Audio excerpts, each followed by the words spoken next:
Hello, welcome to the 2007 Montana Festival of the Book. My name is Kim Anderson. I'm the coordinator of the festival, and one fan.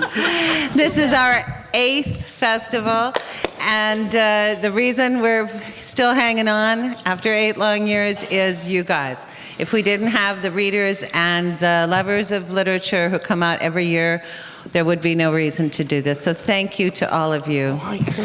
We'd also like to thank our major sponsors, the National Endowment for the Humanities, the National Endowment for the Arts, and the Paul G. Allen Foundation. And on your programs, there are a lengthy list of local sponsors.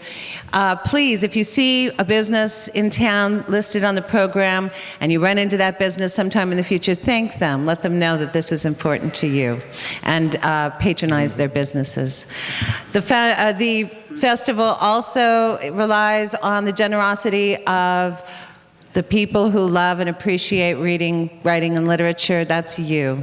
So on your way out, there's an attractive lucite box. If you are so moved, please give us a donation and we'll put it to good use next year.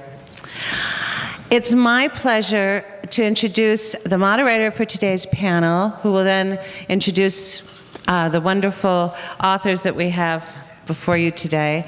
After the panel discussion, the authors will walk over to the Holiday Inn Parkside, where we have our festival bookstore set up, and they'll be signing their work. So please follow them over to the Holiday Inn, and you can chat more with them there and get your books signed.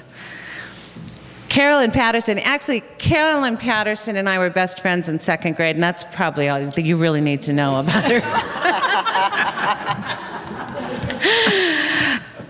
She's grown up, and that's too bad. She is, yeah. Carolyn is an editor at Far Country Press in Helena. She's published fiction in journals including Alaska Quarterly Review, 17, Southwest Review, and Epoch, and nonfiction in magazines including 17, Sunset, and Via. She lives over the mountains in Helena with her husband Fred Hafley, an author, here at the festival this year, and their children, Phoebe and Tobin. So I'm going to turn it over to Carolyn. Thank you. Thank you, and thank you for welcoming us to the Montana Book Festival, and I really appreciate being here with such a distinguished panel. I think you're in for a real treat this afternoon. We have a very distinguished panel of cross writers, I would call them. Short story writers who write novels as well, or novelists who write short stories as well. And their work will introduce us to a real variety of characters, from Ron Carlson, who will introduce us to the life of Sasquatch, to the Missile Gypsies of North Dakota in Rick DeMarinis' work, from the lonely professor in the woods who confronts a pair of redneck hunters in James Lee Burke's book of short stories, to the story of a mother following her teenage son who is running away on the long Montana highways in Claire Davis's book of short stories. I wanted to just talk a little bit about short stories, and this is as someone who writes short stories, so I want to include myself in this. I'm not being chastising. About short stories. Oh, and before I do this, actually, I need to introduce you all. To my left here is the prolific and popular and gracious James Lee Burke, who has published more than 25 novels. The most recent are this summer's short story collection, Jesus Out to Sea, which is this, and the new Dave Robichaud novel, The Tin Roof Blowdown. His short stories have been published in the Atlantic Monthly, New Stories from the South, Best American Short Stories, Antioch Review, Southern Review, and the Kenyon Review. His novel, The Lost Get Back Boogie, and this is a great story for any new writer, was rejected 111 times over a period of 9 years. And upon publication by Louisiana State University Press, was nominated for a Pulitzer Prize. That's a great story. And then next to him is a hilarious writer with an inimitable voice, Rick DeMarinis. Rick has published 8 novels, 6 short story collections, and a book on the art and craft of the short story. His book is featured in the newly released Poems Across the Big Sky. His poetry is featured in the newly released Poems Across the Big Sky, an anthology of Montana poets. He has taught creative writing at several universities, and we're now lucky to have Rick back in Missoula. And he is retired and writing more furiously than ever. And next to him is one of America's celebrated short story writers, Ron Carlson. Ron is the author of 8 books of fiction, including the collections Plan B for the Middle Class and The News of the World, and the novels Betrayed by F. Scott Fitzgerald and Truants. He directs the University of California, Irvine's graduate fiction program. He's written his first novel in almost 30 years, 5 Skies, which was recently published. He's also just put out a book on writing, Ron Carlson Writes a Story. That's a great title.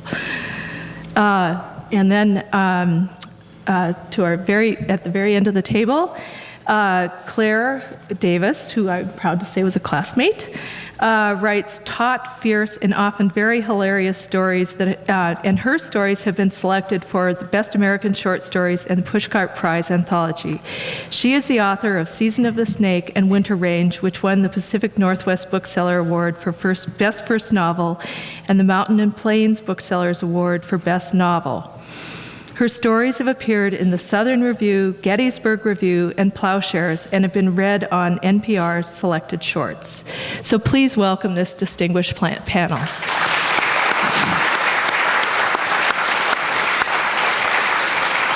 What I'd like to do is, I'm just going to make a few of these comments that I mentioned, and then I'm going to just ask some questions and just open it up. And you don't need to answer, in an order or in any particular order, so just jump in, if you have an answer, and if things start to die down, I'll rev you up with another question. About short stories. There is nothing that will make a prospective agent's eyes glaze faster than if you say, when they ask you what you are working on, that you have just finished a collection of short stories. Short stories do not get 6-figure advances. Short stories are published in fewer and fewer national magazines. Short stories will not get you a short story laureateship. Short stories generally will not get you a movie contract unless perhaps they're written about Wyoming cowboys. Short stories may not even buy you a beer. You might even say, of all the prose forms, short stories are the Miss Lonely Hearts of the prose set, whose personal ad in the New York Review of Books might read something like this: brainy, literate beauty, girlish 49, seeks companionship and possible relationship with an audience. Classically pretty, highly accomplished with a sense of fun, city lover, yet adores the country. Caring, understands what is relevant and important. Outdoorsy, hiking, boating, cycling, gardening, stylish, spirited, enamored of world music, driving with the top down, sitting on my dock, cooking fresh food, letting the day unfold, weary of spinning and dream weaving alone, seeks Sir Mensch a lot, laughs a lot for nightly adventures of the heart. So my question to the panelists, and I include myself in this, is why is this form so, what is the continued appeal of this form? Why is this form so enduring? Why are there 5 new books of short stories here on this table?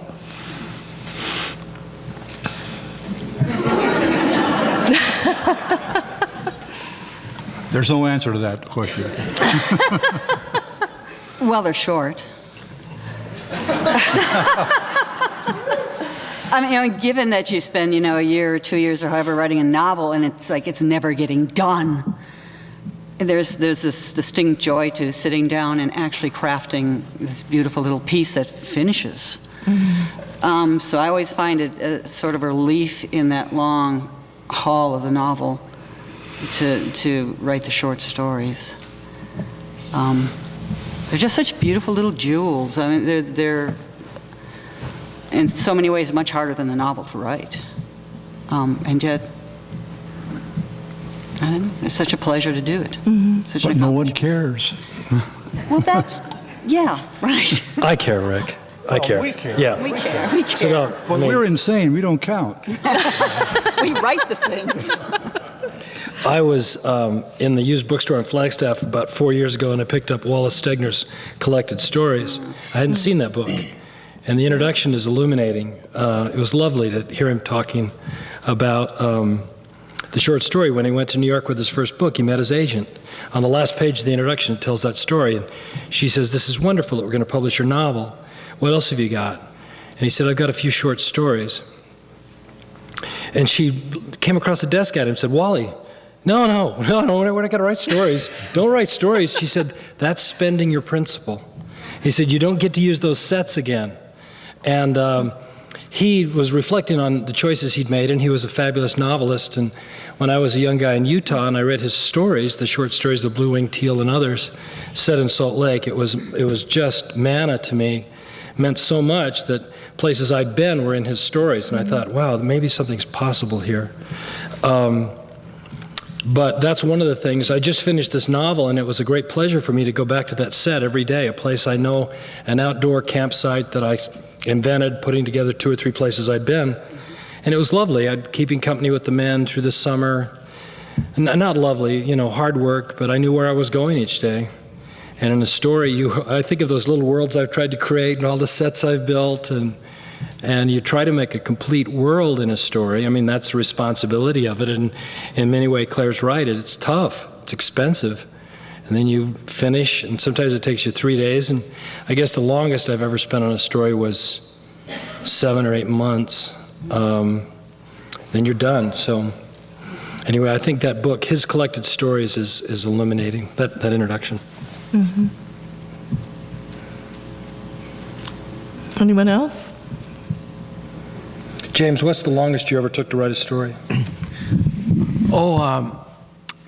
Ron asked me what's the greatest amount of time I ever put in writing a story. I would say that a maximum of 3 weeks, but I believe that what has happened in the development or the evolution of the story or its popularity has a lot to do with economics. That during the 1930s, the Saturday Evening Post paid $4,000 for a short story. That was a very big amount of money back then. And writers like William Faulkner and F. Scott Fitzgerald lived on that kind of income for years. John Cheever, of course, was another one. And even into the 1950s, fairly substantial sums of money could be produced by short story writers. And people like Dashiell Hammett and Elmore Leonard could sell stories in the 1950s to mystery or Western magazines for $150. And if you could write one a week, that wasn't, a bad income. But today, it's really a labor of love. The market is not there. What was always most frustrating for me was just the time that it took to write a good story and to revise it, and then the time you'd have to wait for editorial reaction. And before I had any commercial success, I, on average, kept maybe a dozen short stories under submission for years. I had a rule for myself: never leave a story at home longer than 36 hours. I used to work offshore oil exploration, and I learned that habit when I was 20 years old. And I'd put everything in the mail when I went on board a ship, and it would all be back waiting for me 10 days later at the post office. But I would give myself a day and a half maximum to put it in the mail, and I call it Richard M. Nixon syndrome. You just keep hanging around, and finally people say, "Oh, give the guy a break." But anyway, more seriously, today, or at least some years ago, it was not uncommon for me to send a story off, and this was before there were fax machines and Xeroxes available, or before we could afford the process, and you'd have usually one carbon copy for yourself, and oftentimes it would be a year before the story would come back, and it was really frustrating. And the people who publish short stories do so as a labor of love. They're graduate students, faculty members who work as editors part-time. But it nonetheless remains America's most unique literary form. It was developed by Edgar Allan Poe and Washington Irving and Nathaniel Hawthorne. And I think, as Claire was suggesting, it's the short story to prose is like the sonnet to free verse. Mm-hmm. It's a very difficult form, and it's like writing in handcuffs sometimes. You got to get an elephant in a phone booth. Right. Well, do you think, I mean, one of my questions actually was, really at the golden age of short stories, like you were talking about, so many writers, so many magazines published short stories, and so many magazines paid so well that, writers like Fitzgerald were able to support themselves writing short stories. And now so many slicks don't publish short stories anymore. The Atlantic stopped publishing short stories. Many of the slicks don't publish short stories anymore. Do you think the fact that that big money, isn't, that they're not paying for short stories anymore, means that, do you think the memoir has replaced the short story in terms of importance? Television has replaced the short story. You think? Sure. I think, and a lot of good writers in television, yeah. too. But back in the 40s, in fact, I picked up a copy of Good Housekeeping, 1947 sometime, and it had about 6 or 7 short stories in it. One of them was a prize-winning story that was paid $5,000. Well, $5,000 in 1947 is the equivalent of about $20,000 or $30,000 today for a short story. As Jim says, back in those days, you could publish 2, 3, 4 stories and make a living, a good living. But that's not happening now. Right. And as I say, television has taken over popular entertainment. In a way, that's horrible because we can't make a living as short story writers anymore. But on the other hand, it frees the short story because the short story is no longer restricted to the formulas that those magazines insisted on. That's true. Right. Conform to. So now you can do almost anything. I mean, there are stories out there that are just wonderful. The imagination is so free. I'm thinking of Robert Coover's story, The Babysitter. Mm-hmm. It's to me, it's like what is Picasso's art? Cubism. It's like cubism in prose. Cubism.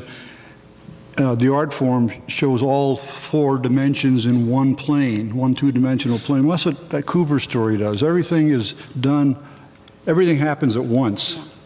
It's fantastic. And when I think about that story, I think, my God, I'd never be able to do something like that. And yet, I aspire to doing something like that. It helps me think about my own work that way. So the short story, I think, is in kind of a renaissance as well as moribund at the same time. And maybe that's a horrible situation, but I don't think it is. I think that we make our money now teaching or on Social Security or whatever, so we don't have to worry about that. We're getting there. Yeah. Well, all of you are novelists, and I wondered if maybe you could talk about when you know an idea is a short story idea, or when it's a larger idea, when you know it's a smaller idea, or if you've had a smaller idea that grew into a larger idea, or a larger idea that you finally realized was something smaller. Winter Range was that. The first novel, Winter Range, was that way. It was a short story initially, and Bill Kittredge took one look at it and said, this is a novel. And I'd feared that at the time, but I still wasn't sure. Since then, I hope I've sort of developed that sense of when a story needs a larger range, a larger scope to unfold appropriately. I always think of the short stories like that little blink in time, just that little little moment, and this gesture needs to blow out, or, just this one little crisis that we all face so many times in our lives that, that have a resonance, but don't carry the weight of a novel. Mm-hmm. Anybody else? I would say something about something else, and it is that we've been talking about the short story and market, the idea of the life we live, and I've written and published a lot of stories, and I only thought about market twice. I never thought about who might read the story. Mm-hmm. I'm always vexed by the question. People say, what do you think of your readers? And I love them. I hope they come along, but they're not unless I finish the story. And I've spent my life teaching, talking only about surviving the draft. And so I'm only interested in the two stories I wrote for market, one was, I was very frustrated at the time, thinking, what could I do with my life? It was a long time ago. And I wrote a story, I'll just say this, about the cockroaches in the Pentagon. It's a huge problem. Any five-corner building, and there's concentric pentagrams, and they spend $10 million a year trying to eradicate pests from that building, truly. And I used that as the basis of a story, and it was ridiculous. It was also, I don't want to talk about it. Why did I shouldn't have brought this up. But that's okay, that was a failure. But meanwhile, I was writing all these crazy stories that pleased me. I wrote the Bigfoot stories, all the tabloid monologues. I wrote a story once about the chromium hook, the Halloween story, and when I was writing it, I realized I was doing the most indulgent thing I'd ever written, and there was no hope of it being published. And when Harper's called me and said, we want to publish it, I said immediately, I was with a friend, and I said, that's their problem. And that's the way I think about it now, and I'm adamant about this, and I insist, I'm going to write short stories, and it is a labor of love, or I want to say that even more fiercely if I can. I don't care if it finds a place in wherever. I've had stories in big circulation magazines, but, okay, the other story I wrote for market. One of my lifelong dreams was to be in Ellery Queen's mystery magazine. I want to. And I saw it as a kid, and I loved it. It drew me to the newsstand. And so I finally wrote a story last year about two cops who are anti-CSI. It's the anti-CSI story. And I called it The Steaming Gun. And it's, I couldn't find the main character's name, and I was with the luncheon with the dean, and I said to somebody, yes, but we always avoid vulgarity. And the dean turned to me and said, who's Phil Garrity? So, anyway, I got my character's name, and I wrote the story, and it's going to be in Ellery Queen in November. Yeah. And I don't care what, I hope they send me a check, but I want to see it. So I think that's what we're doing, those of us who are in our first 10 stories and those of us who are in our last 10 stories. We're going to write the stories regardless, and it goes way back to the first stories we heard, I think, for me. I want to second that. The premise of those remarks you just made is that you have to entertain yourself first. And I think if you entertain yourself, you can probably hold a pretty good idea that you're going to entertain other people. Hopefully it's 1 million other people, but sometimes it's only 12 other people. But that's okay, But you can't write for a specific audience. I mean, you don't know what is an audience. You don't know who those people are. Everyone's different. Everyone has different tastes. So you've got to satisfy yourself. So it's a very self-indulgent art, but all art is self-indulgent, for God's sakes. I hadn't ever heard of a public service art, really, especially with writing, No. Does it exist? Yes, there's polemics. I remember 20 years ago when yeah. One of the tobacco companies put an ad in all the writing magazines saying $15,000 prize for a story that featured tobacco in a positive light. I thought, come on, that's been done. It's done every day, but anyway. So, I think it's a good idea. I think the other thing, and I heard. I think the other thing that's wonderful about short stories is there really is something very magical about them. And I wondered maybe if each of you could talk about a short story that you've worked on and specifically that surprised you in some way, whether it was a character or a scene or even a story that took an odd turn that started in one place and ended in another. For a lot of the writers, I think that are starting out, I think sometimes people expect that you start in one place and end in another, and you plot the whole thing out. And I think one of the things that you learn as you go along is to be willing to take those odd turns and bends and so on. Jim? Well, I would say that almost all the short stories I've written have their genesis in some experience in my earlier life, not because there's anything that biographically interesting about my life, but I've always felt that art ultimately is a compulsion to correct history.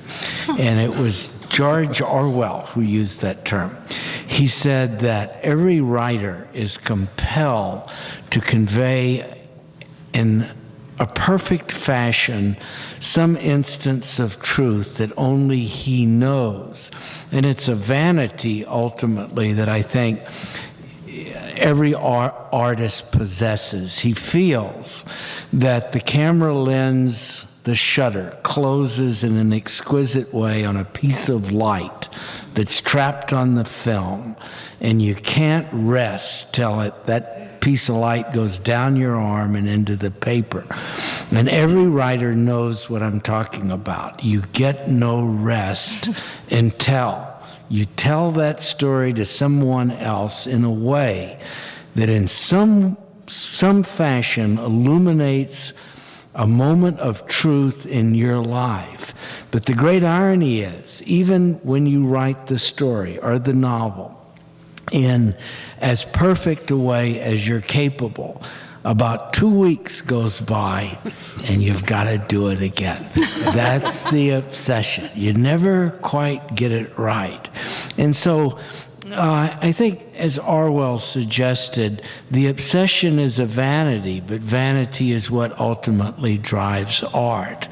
And I think that all good novels really begin as short stories. And Rick made a very good observation about the origins of television, a new medium that had enormous potential, probably because the early writers in the television industry were very good short story writers.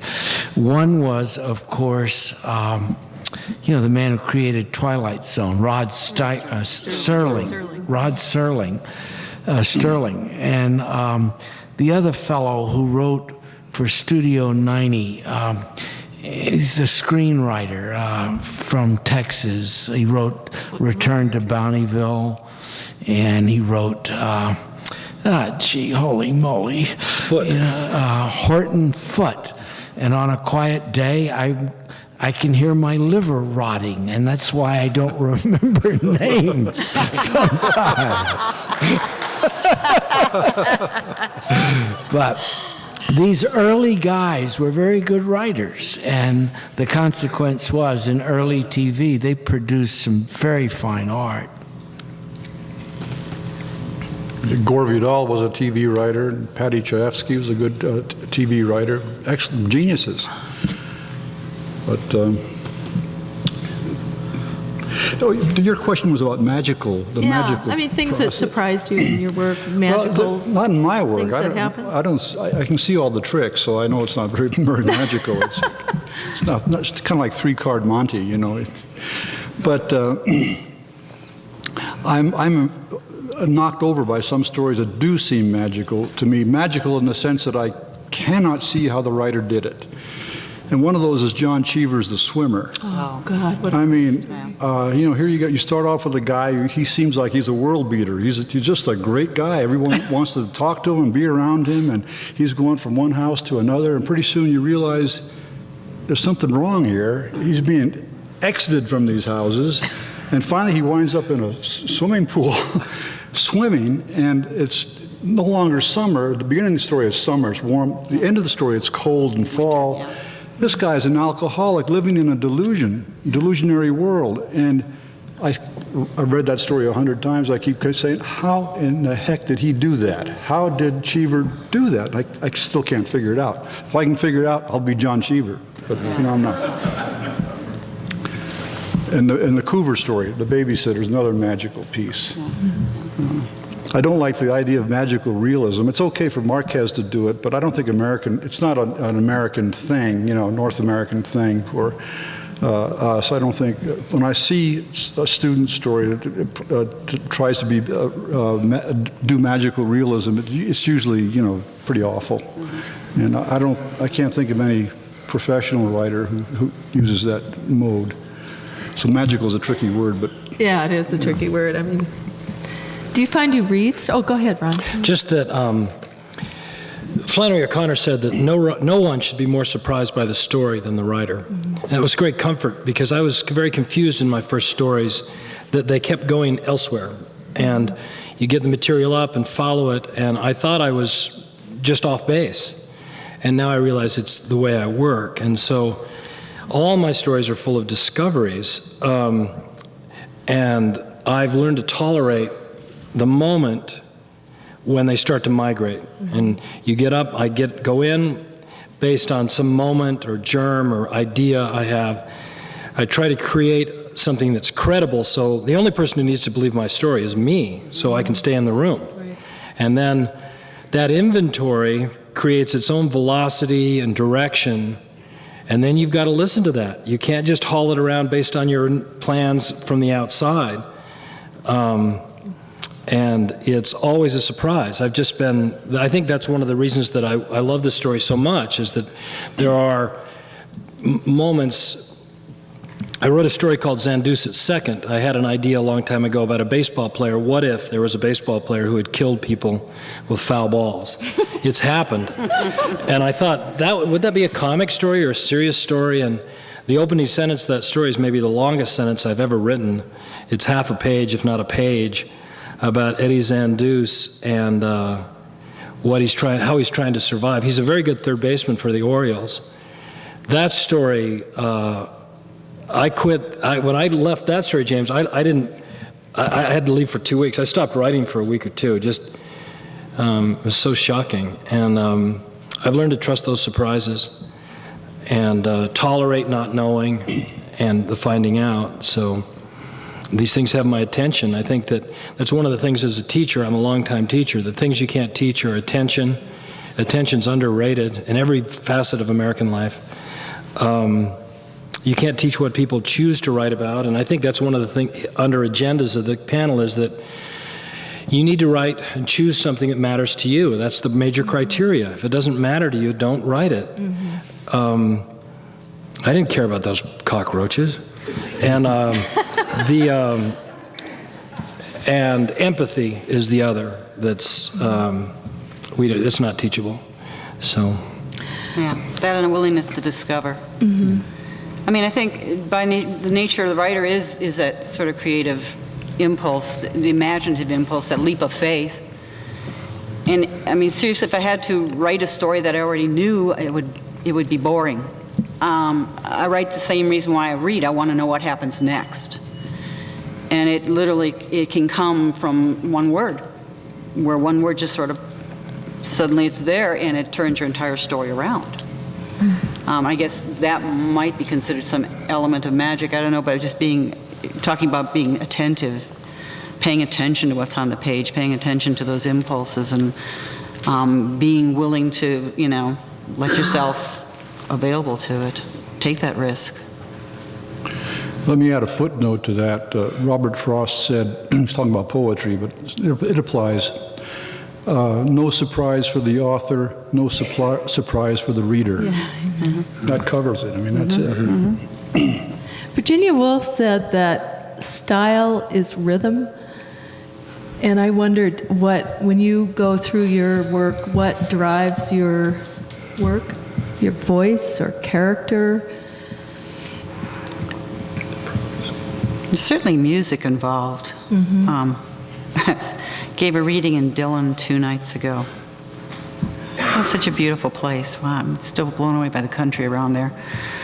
And I've given a lot of readings, and a woman was sitting behind me. She was selling the books, and she mentioned to me, you know that when you read, you keep time with your foot. And no, I did not know that. I had no idea. But I do, you know, and it's something about the imperative of the story, or the voice that starts the story, that has this sort of implicit rhythm to it that informs what's going on the page.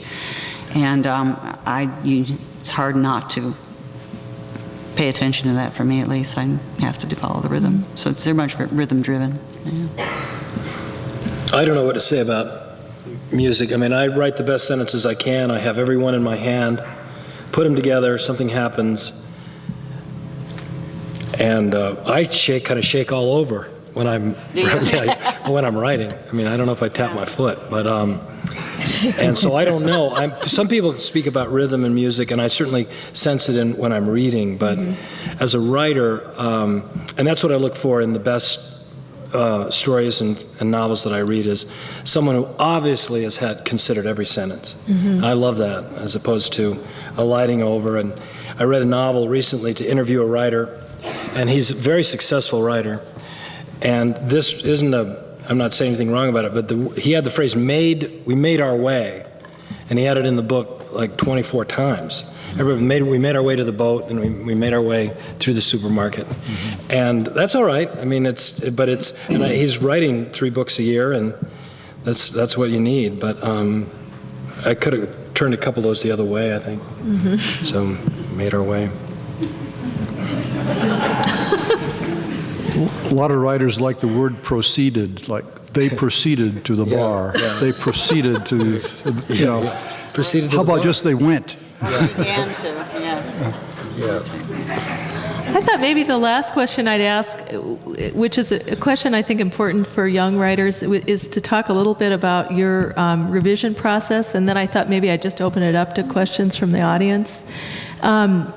I just wondered how all of you work. If you revise right away, do you put things away and look at them later? Do you revise? Some people don't. I mean, so I'd love to hear what all of you have to say about that. That's where it happens in revision. I mean, you don't get it the first time out. I mean, Right.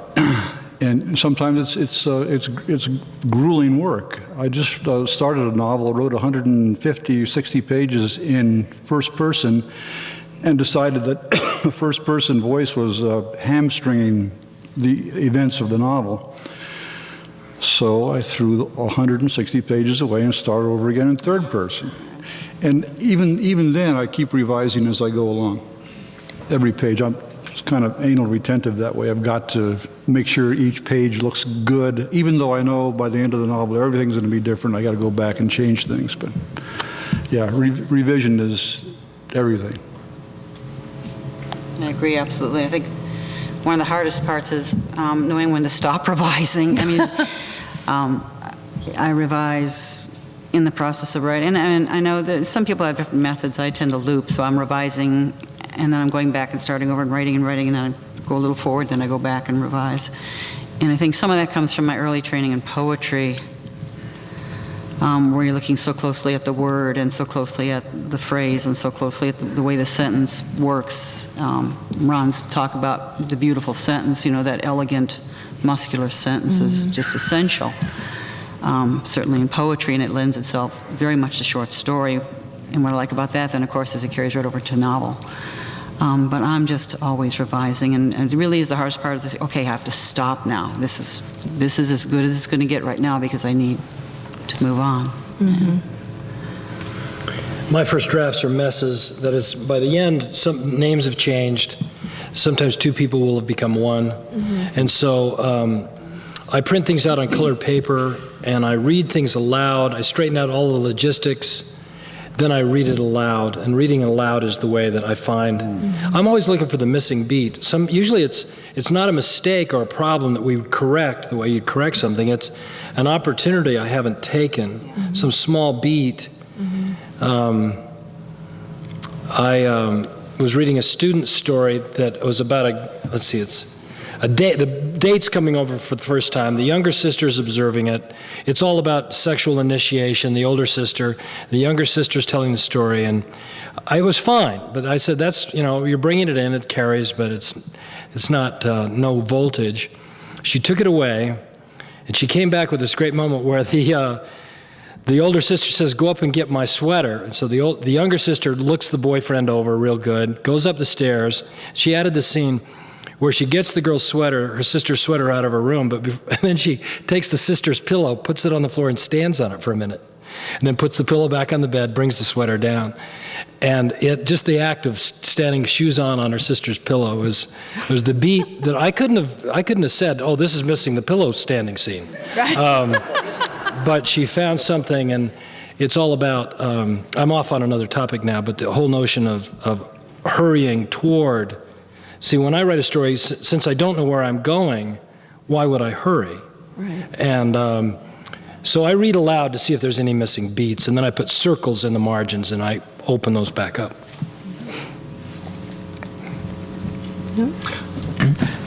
For me, rewriting is everything. Jack Kerouac probably is our most romantic writer in terms of his aesthetic about creation.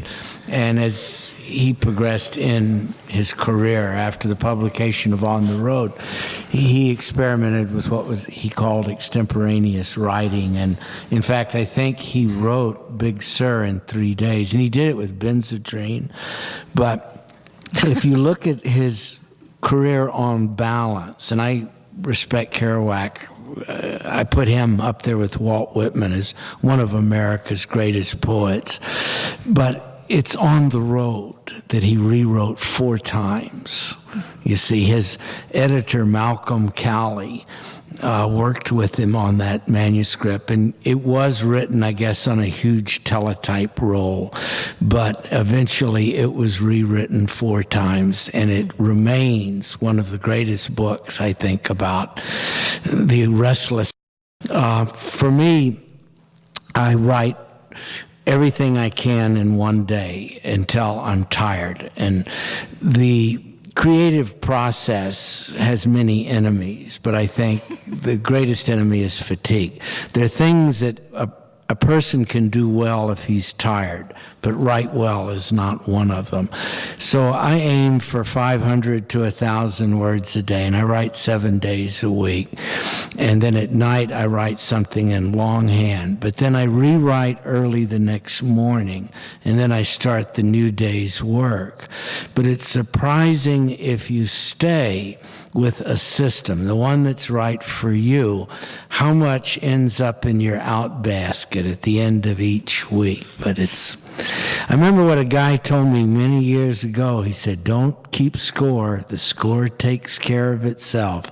Bear down on the batter, 1 pitch at a time. And then he added, if that doesn't work, spit on the ball and throw it at the batter's head.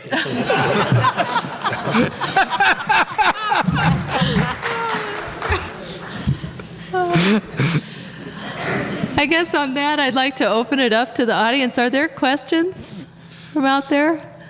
Right in the front. How important is an editor to the short story?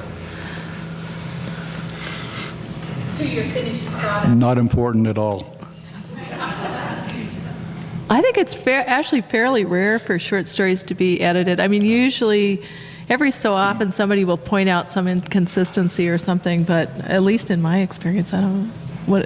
Yeah, I think just by the nature of the short story, there's they demand that kind of real close attention, that real care, that by the time you finish crafting them and they're sellable, because the market is so small, they're pretty good. So we really don't get edited for the most part. Oh, they're Anybody else? important if they accept the story, of course. Yeah. I had some help. I mean, I love this with the editor helping arrange the stories in terms of the book. Because sometimes they can stand back a little further than the writer can and say, "Ooh, look at the movement here in terms of book of this story, or this story doesn't belong." That was probably the most helpful. Actually, was looking at the short stories as the book, but not the individual stories. I think there's a question right here. Yeah, I was wondering, so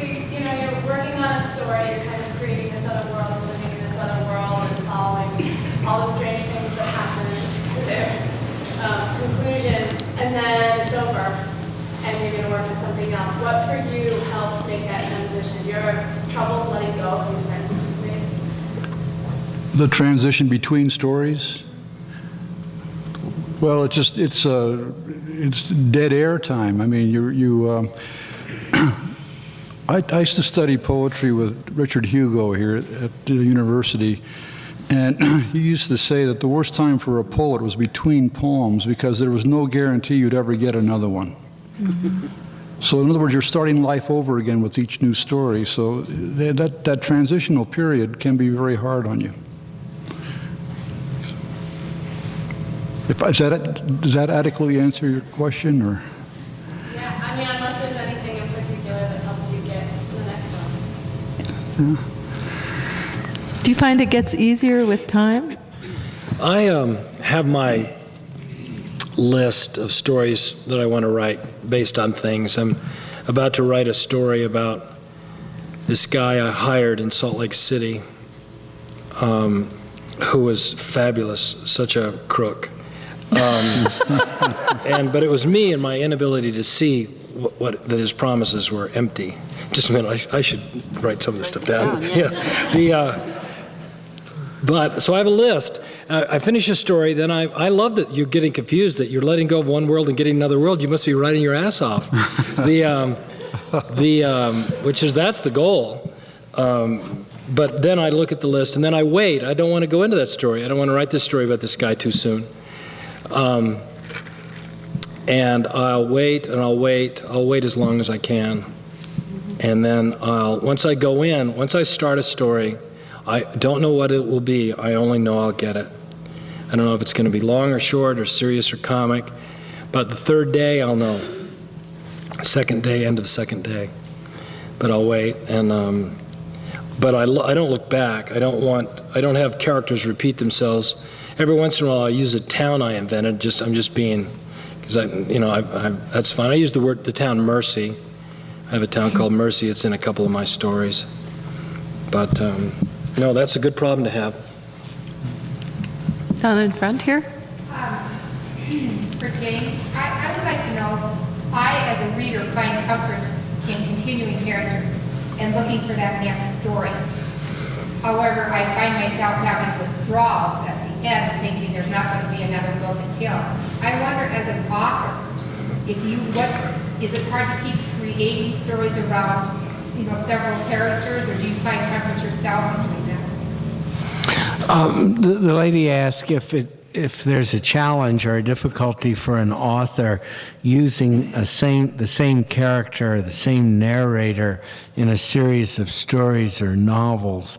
Yes, there is, because the trick is to encapsulate what has gone before without seeming to the reader to be either didactic or to be repetitive.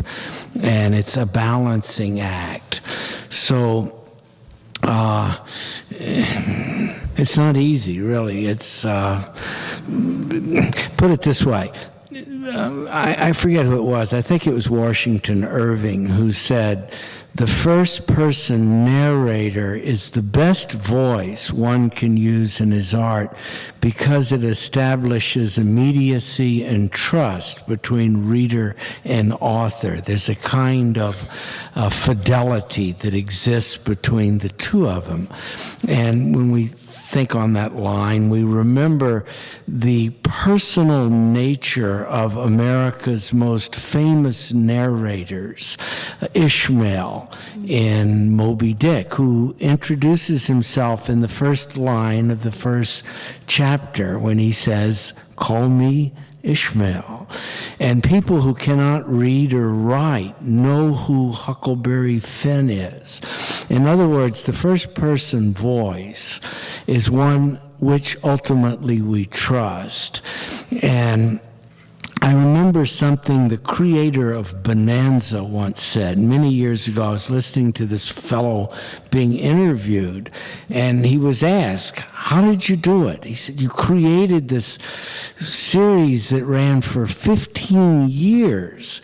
And he said, Oh, well, I'm glad you asked that question because no one else ever asked me that. And he said, the answer is, we created characters whom an American family felt comfortable inviting into their living room. I never forgot what that guy said. Well, continue your good work with the Roller Show series, because I speak for many that enjoy it, and I don't know, you just take us there. I think you know those characters. I think I know them. I know the smells, the sounds, everything, and it's been a pleasure. Thank you. He's there right now.